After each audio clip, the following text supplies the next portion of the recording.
State your name, sir, and spell your last. My name is Paul Hagerman, Hagerman. And what do you do for a living, sir? I'm an assistant district attorney What district? in the 30th Judicial District at Memphis. And how long have you held that post? 24 years. You were a prosecutor in the prosecution of Zach Adams, Dylan Adams, and Jason Autry. Yes, sir. And when did you come on the case? Not sure about dates. The case had been going on for a little bit. Jennifer Nichols and Ray Lapone were on the case, and Ray had recently taken another job and gotten off the case. Ms. Nichols got Mr. Ragland, Mr. Christensen, and then me to help her on the case after that. Did y'all have a specific assignments? No. Ms. Nichols and myself were the primary attorneys that worked on it the most. Okay. Was the case a death penalty case when you came on? Yes. And when you came on, had you reviewed the 2014 recorded statement of Dylan Adams? After I came on, I reviewed it, yes. Okay. And at some point, you received cell phone records of the defendants in this case? TBI or the other investigative agencies had gotten cell phone records for the defendants. That was part of the file. Okay. When did you realize Dylan's statement was impossible with the cell records? So when I first got on the case, of course, Dylan's statement already existed. You know, it was recorded.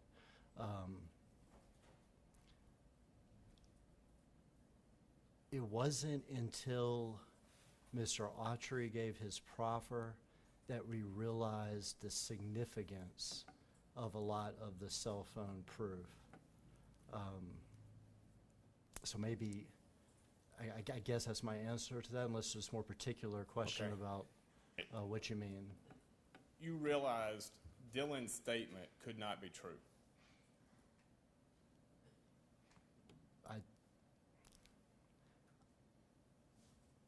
Based on the cell phone proof? Yes, sir. I wouldn't say that. I wouldn't say I realized that. Well, how do you reconcile them? Well, I don't know that they can be reconciled. What do you mean by that? Okay. I mean, Dylan's statement was, I want to say it's limited, because it does go on for a decent amount of time, but it doesn't provide details as to exactly, when and where and every party's movement, during the incident, or after the abduction and pre-abduction, and then during. Do you remember reviewing Dennis Benjamin's statement that Dylan gave to him that became the precursor to the recorded interview? Yes. The witness can be passed Exhibit 104. It's the last exhibit.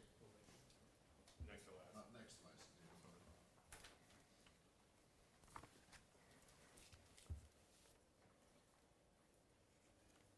You have it in front of you. I do. And can you go to page 3?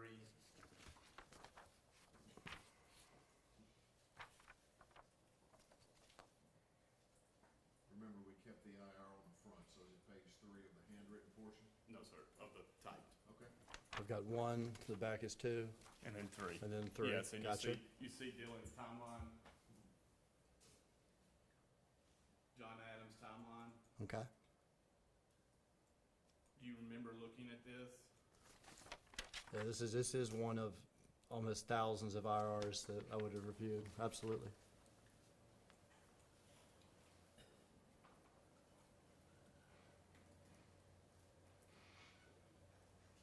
Do you remember reviewing this? I absolutely would have reviewed this. Okay. And you see a timeline of arrival 9:30 to 10 a.m. I see that on this IR, yes. 10:05 to 10:50, Autry raping Bobo. Okay. Do you remember the evidence y'all submitted to the jury about where Mr. Autry was during that time frame? Yes. Where was he? I remember Mr. Autry's testimony from the trial, and then I remember cell phone records with regard to Mr. Zach Adams and Mr. Autry's whereabouts during this time frame. And where were they? Which time are you asking about? Between 10:05 and 10:50 a.m. You know, I can't say now, years later, exactly, but I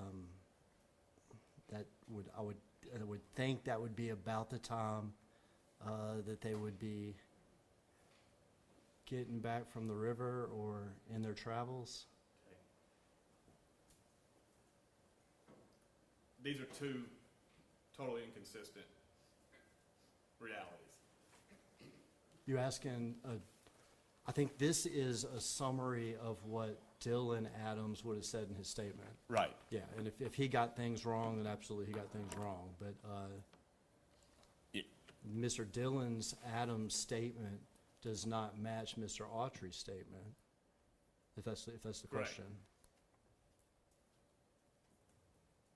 Then from 10:50 to 11:10, John Adams raping Bobo. 11:10 to 11:55, Zach Adams raping Bobo. Are you aware where the cell phone records put these defendants during that time frame? Again, we're talking years later here, and so from my memory, the abduction is around 8 in the morning. Rape, travel to the river, come back, and from my memory, comeback time would probably be around 10:50 or something. I don't know if in particular. Let me ask you this. Do you remember a moment when you realized this Dylan Adams story doesn't make sense? I remember watching Dylan's statement on the video recording. I remember speaking to Mr. Dylan Adams, and I remember thinking that he is not telling the truth about what happened, and his details with regard to what happened, are insufficient, incomplete, held back, that his statement was incomplete, if that's what you mean. When you say insufficient, do you mean insufficient to get a conviction? Against whom? Zach Adams, Jason Autry. You wouldn't want Dylan's statement to be the only piece of evidence in front of the jury. You would need, at that time too, corroboration under the law. And so if you're actually asking about Mr. Adams and Dylan's statement, you could build a case against Mr. Adams, which you could win with Dylan's statement being part of it, because there was other proof against Mr. Adams. But if he said a series of events that were impossible to be true, that's concerning to you, isn't it? Absolutely, and that's why I said when I watched the statement and talked to him, I thought there were details that were wrong. I think he was holding a lot back and not telling. And at the time Dylan gave his statement, he did not have the cell phone records. Yeah, I assume he did not.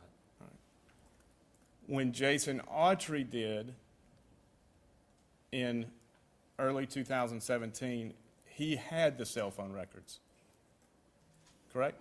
I was told that Jason Autry himself did not have the cell phone records. Who told you that? Mr. Scholl.